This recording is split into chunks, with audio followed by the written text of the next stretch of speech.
تنخواہ دار طبقے کو ہر ممکن حد تک ریلیف دیا، مالی گنجائش کے مطابق ہی ریلیف دے سکتے ہیں، خسارے کی وجہ سے ہر چیز قرضہ لے کر رہے ہیں۔ وزیر خزانہ محمد اورنگزیب کی پوسٹ بجٹ پریس کانفرنس، کہا قانون سازی نہ ہوئی تو 400 ارب کے اضافی ٹیکس لگانا ہوں گے، کچھ ملکی اخراجات ضرورت کے تحت بڑھائے، ہماری ذمہ داری ہے کہ وفاقی اخراجات کم کریں، تنخواہ یا پینشن کی بات ہو تو کوئی بینچ مارک ہونا چاہیے، مہنگائی کی شرح ابھی بھی 7.5% ہے، زرعی شعبے میں کوئی اضافی ٹیکس نہیں لگایا، چھوٹے کسانوں کو قرضے دیں گے، زرعی شعبے پر ایڈیشنل ٹیکس نہ لگانے کے حوالے سے بورڈ سے بات کی گئی، گردشی قرضہ ختم کرنے کے لیے بینکوں سے 1.3 ٹریلین لیے جا رہے ہیں، 4000 ٹیرف لائنز پر کسٹمز ڈیوٹیز کو کم کیا، ٹیرف کے پورے نظام میں مجموعی طور پر 4% کمی کی جائے گی، کوئی چیز بھی صوبوں کی مشاورت کے بغیر نہیں ہوگی، وزیر اعظم نے خود کہا اگست میں NFC اجلاس بلایا جائے گا۔ وزیر خزانہ کی اراکین سینٹ اور پارلیمنٹ کی تنخواہوں میں اضافے پر وضاحت، محمد اورنگزیب نے کہا یہ ضرور دیکھ لیں کہ وزراء اور پارلیمنٹیرینز کی سیلری کو آخری بار کب ایڈجسٹ کیا گیا تھا۔ 2016 میں کابینہ کے وزراء کی تنخواہ بڑھائی گئی تھی، اگر ہر سال تنخواہ بڑھتی رہتی تو ایک دم بڑھنے والی بات نہ ہوتی۔ حکومت نے اراکین پارلیمنٹ، وفاقی وزراء، چیئرمین سینٹ اور اسپیکر کی تنخواہوں میں 500% تک اضافہ کیا۔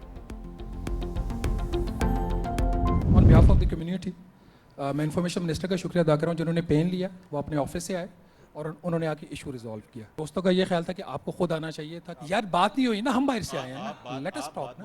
آرام سے، میں آپ کو میں مدبانہ طریقے سے بات کر رہا ہوں، آرام سے بات کیجیے، ریکویسٹ کر رہا ہوں۔ دیکھیں ہم جرنلسٹ ہم لڑ نہیں سکتے جی، آپ کے پاس جو ارد گرد لوگ بیٹھے ہوئے بڑے پاورفل ہیں۔ یہاں بیٹھ کے آپ کا انتظار کر رہا تھا، آپ کو بھی یہ میوچل ریسپیکٹ کی بات۔ صاحب 2 دفعہ میں باہر گیا ہوں گرمی میں، بجٹ پہ آ جائے۔ سر تہاڈا بجٹ ہے، سانو سمجھ ہی نہیں آئی کتنے آئی ہے اسی۔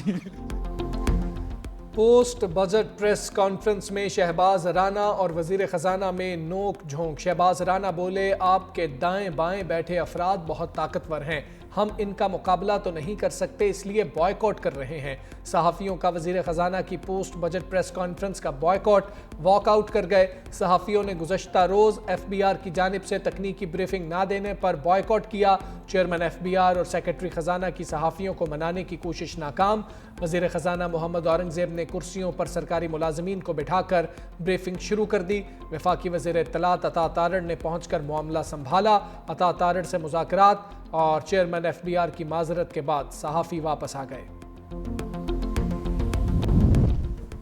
بجٹ کی پٹاری سے مہنگائی کا ناگ نکل آیا، پیٹرولیم مصنوعات، گاڑیاں، سولر پینل، تعمیراتی میٹیریل اور آن لائن شاپنگ پر بھاری ٹیکس لگ گیا، پیٹرولیم مصنوعات پر 2.5 روپے فی لیٹر کاربن لیوی عائد، ہائیبرڈ گاڑیوں پر 18% ٹیکس کا نفاذ، کمرشل جائیدادوں، پلاٹس اور گھروں کی منتقلی پر عائد 7% فیڈرل ایکسائز ڈیوٹی ختم ہو جائے گی، کھاد، سگریٹ، الیکٹرک گاڑیاں سستی ہوں گی، غیر رجسٹرڈ کاروبار کرنے والوں کے خلاف گھیرا تنگ کرنے کا بھی فیصلہ، سیلز ٹیکس کی چوری روکنے کے لیے سزاؤں کو مزید بڑھایا جائے گا، بینک اکاؤنٹس منجمد، جائیداد کی منتقلی پر پابندی اور کاروبار سیل کرنے کی تجاویز سامنے آ گئی۔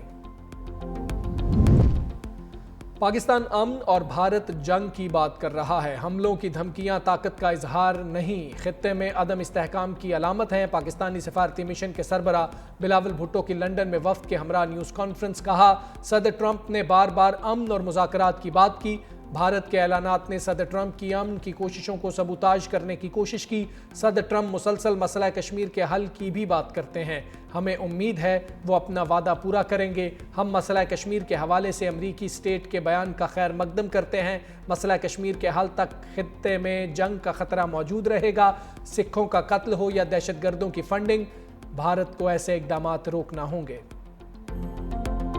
بھارت کو سفارتی محاذ پر بڑا دھچکا، بلاول بھٹو زرداری کے سفارتی مشن کے اثرات سامنے آنے لگے، امریکی محکمہ خارجہ ٹیمی بروس نے ٹرمپ کے موجودہ دور میں ہی مسئلہ کشمیر کے حل کی امید ظاہر کر دی، پریس بریفنگ میں کہا صدر ٹرمپ پاکستان اور بھارت کے درمیان مسائل کو حل کرنے کی خواہش رکھتے ہیں، صدر ٹرمپ کا ہر قدم نسلوں کے درمیان جنگ اور نسلوں کے درمیان جاری اختلافات کو ختم کرنے سے متعلق ہے، امریکی صدر نے ایسے لوگوں کو میز پر لا بٹھایا اور بات چیت ممکن بنائی جن کے بارے میں لوگ تصور بھی نہیں کر سکتے تھے۔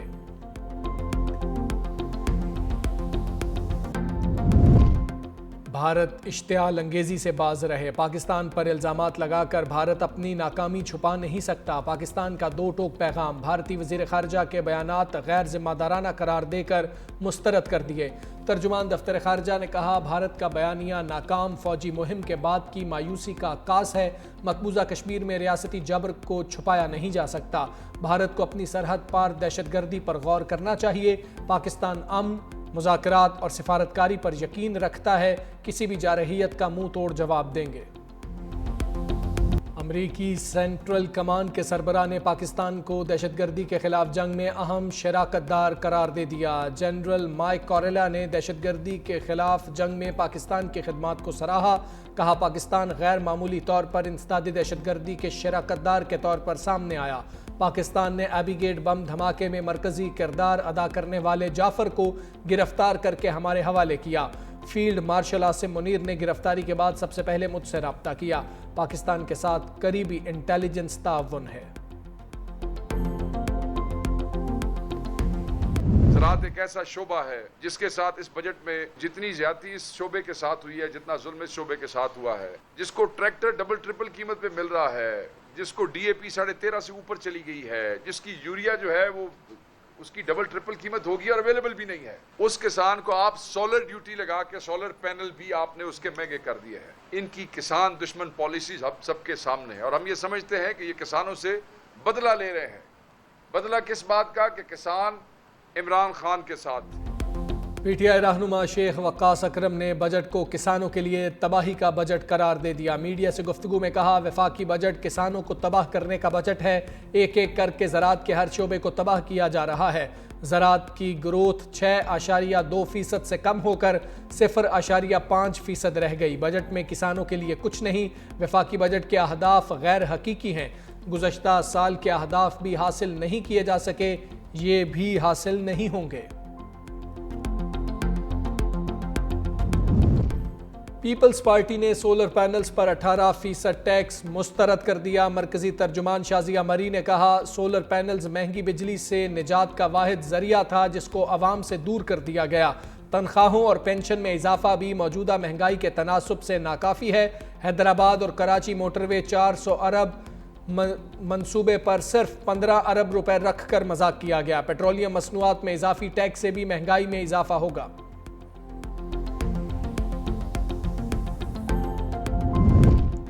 پاکستان کی ترسیلات زر میں مسلسل اضافہ، مئی میں 3 ارب 70 کروڑ ڈالر کی ترسیلات زر موصول۔ اسٹیٹ بینک نے اعداد و شمار جاری کر دیے۔ اسٹیٹ بینک کے مطابق ترسیلات زر میں ایک سال کے دوران 16%، ایک ماہ میں 13.7% اضافہ ہوا۔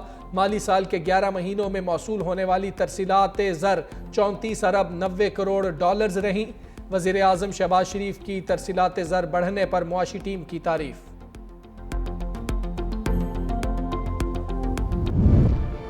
پاکستان سٹاک مارکیٹ تاریخ کی بلند ترین سطح پر، تمام ریکارڈ ٹوٹ گئے۔ 100 انڈیکس 1,23,000 کے بعد 1,24,000 کی نفسیاتی حد بھی پار کر گیا۔ کاروبار کے اختتام پر انڈیکس 1,24,352 کی بلند ترین سطح پر بند ہوا۔ وزیر اعظم شہباز شریف کا سٹاک مارکیٹ کی تاریخی بلندی پر اظہار اطمینان، کہا سٹاک مارکیٹ میں تیزی تاجر برادری کے بجٹ پر اعتماد کا اظہار ہے، تنخواہوں میں اضافے اور ٹیکس میں کمی سے ملازمت پیشہ افراد کو ریلیف ملے گا۔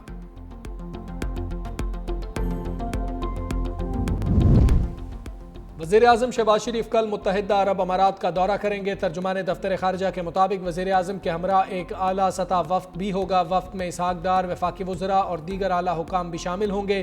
وزیر اعظم امارات کی قیادت کے ساتھ اعلیٰ سطحی ملاقاتیں کریں گے۔ وزیر اعظم اماراتی صدر شیخ محمد بن زائد ال نہیان سے ملاقات کریں گے۔ دوسری جانب نائب وزیر اعظم اسحاق ڈار امریکہ کا دورہ کریں گے۔ اسحاق ڈار اقوام متحدہ کے زیر اہتمام فلسطین کے مسئلے پر 17 سے 19 جون کو بین الاقوامی کانفرنس میں شرکت کریں گے۔ خوان الحق 365 نیوز۔ سر میرا سوال، جیسے آپ نے اپریشیٹ کیا پاکستانی میڈیا کو 65 نیوز کے یہاں بھی جی سر سر ایز اے بیورو چیف میں کام کر رہے ہیں۔ خوان الحق 365 نیوز۔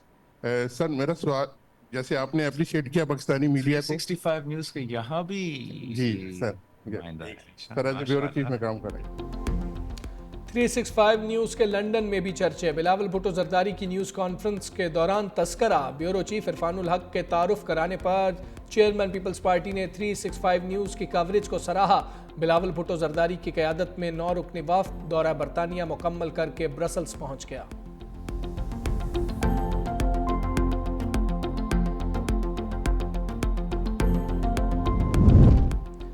امریکہ اور چین کی تجارتی جنگ کا خاتمہ، دونوں سپر پاورز میں تجارتی معاہدہ طے پا گیا۔ صدر ٹرمپ کا سوشل میڈیا پر اعلان، کہا چین امریکہ کو نایاب دھاتیں اور معدنیات فراہم کرے گا، بدلے میں امریکی کالج اور یونیورسٹیز میں چینی طلباء کو تعلیم دی جائے گی۔ چین امریکی مصنوعات پر 10% ٹیرف لے گا، جبکہ امریکہ کو مجموعی طور پر 55% ٹیرف ملے گا۔ لندن میں چینی اور امریکی رہنماؤں کے درمیان کئی روز سے مذاکرات جاری تھے۔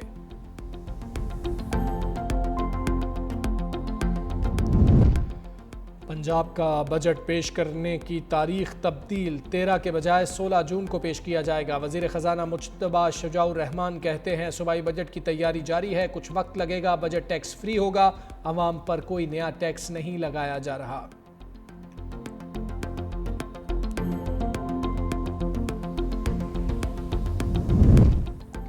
پنجاب میں بلدیاتی الیکشن کرانے کا مطالبہ آئین کے مطابق ہے۔ نون لیگ پنجاب کے مینڈیٹ کی دائی ہے تو بلدیاتی انتخابات کیوں نہیں کرواتی؟ سینئر وزیر سندھ شرجیل انعام میمن کا ایک بار پھر پنجاب میں بلدیاتی انتخابات کرانے کا مطالبہ، کہا ہم پنجاب کے عوام کو لاوارث نہیں چھوڑ سکتے، یہ تاثر ختم کرنا ہوگا کہ پنجاب کسی ایک جماعت کی جاگیر ہے۔ موجودہ پنجاب حکومت کا رویہ متکبرانہ اور سیاسی حق تلفیوں پر مبنی ہے۔ وزیر اطلاعات پنجاب عظمہ بخاری کا فوری رد عمل، کہا مریم نواز نے عاجزی اور خدمت کو اپنا اوڑھنا بچھونا بنایا۔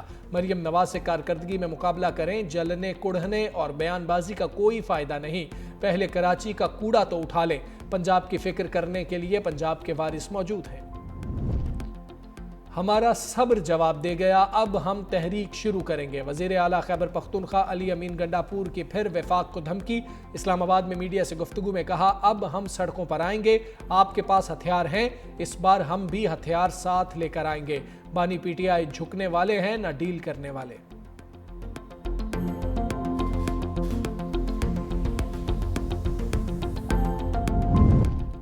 190 ملین پاؤنڈز کیس میں بانی اور بشرا بی بی کی سزا معطلی کی درخواست پر سماعت نہ ہوئی۔ قائم مقام چیف جسٹس سرفراز ڈوگر کی سربراہی میں ڈویژن بینچ کی کاز لسٹ منسوخ، جسٹس محمد آصف کے چھٹی پر ہونے کے باعث کیسز کی کاز لسٹ منسوخ کی گئی۔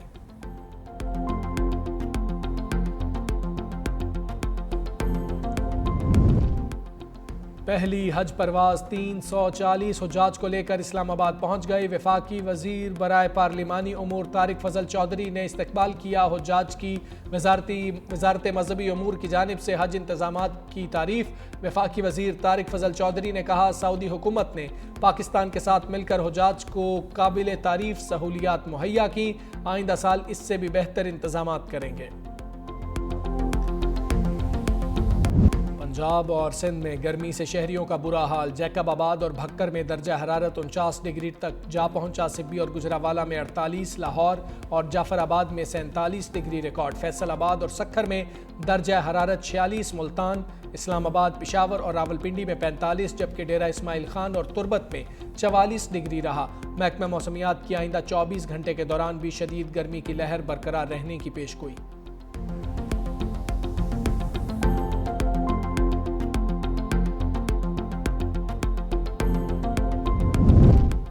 مئی 2025 انسانی تاریخ کا دوسرا گرم ترین مئی قرار۔ یورپی یونین کی موسمیاتی ایجنسی کی رپورٹ کے مطابق رواں سال مئی میں عالمی درجہ حرارت صنعتی دور سے پہلے کے مقابلے میں 1.4 ڈگری سینٹی گریڈ زیادہ ریکارڈ کیا گیا۔ سب سے زیادہ گرمی مشرق وسطی، مغربی ایشیا، شمال مشرقی روس اور شمالی کینیڈا میں ریکارڈ کی گئی۔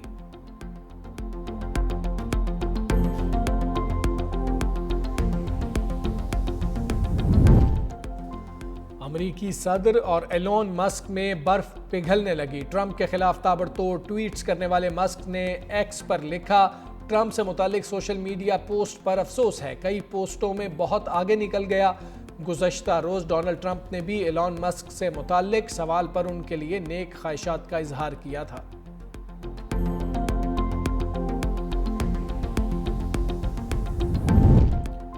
امریکہ میں غیر قانونی تارکین وطن کے خلاف کارروائیوں پر مظاہرے، لاس اینجلس میں صورتحال کشیدہ، متعدد علاقوں میں کرفیو نافذ، پولیس اور نیشنل گارڈز کا مظاہرین پر کریک ڈاؤن، 200 سے زائد افراد گرفتار کر لیے، مظاہرین کے ساتھ جھڑپوں میں 7 پولیس افسر زخمی ہوئے۔ امریکی صدر ڈونلڈ ٹرمپ کا کہنا ہے کہ اگر میں لاس اینجلس نیشنل گارڈز نہ بھیجتا تو یہ شہر ایک مرتبہ پھر جل رہا ہوتا۔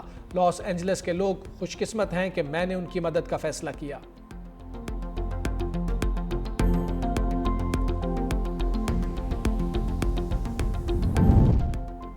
روس کے یوکرین پر تابڑ توڑ حملوں کا سلسلہ جاری، یوکرین کے شہر خارکیف پر روس کا بڑا ڈرون حملہ، 3 افراد ہلاک، 60 زخمی ہو گئے، زخمیوں میں خواتین اور بچے بھی شامل۔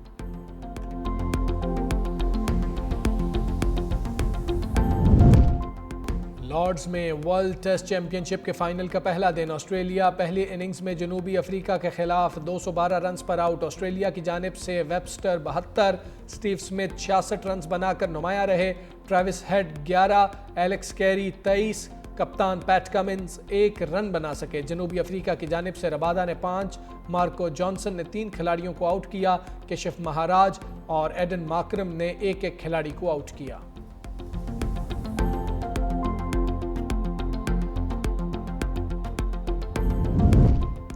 T20 پلیئرز کی رینکنگ جاری، ٹاپ 10 میں پاکستان کا کوئی کھلاڑی شامل نہیں۔ بیٹرز میں آسٹریلیا کے ٹریوس ہیڈ کی پہلی، بھارت کے ابھیشیک شرما کی دوسری پوزیشن برقرار، بالرز میں نیوزی لینڈ کے جیکب ڈفی کا پہلا نمبر، T20 آل راؤنڈرز میں بھارت کے ہاردک پانڈیا کی برتری۔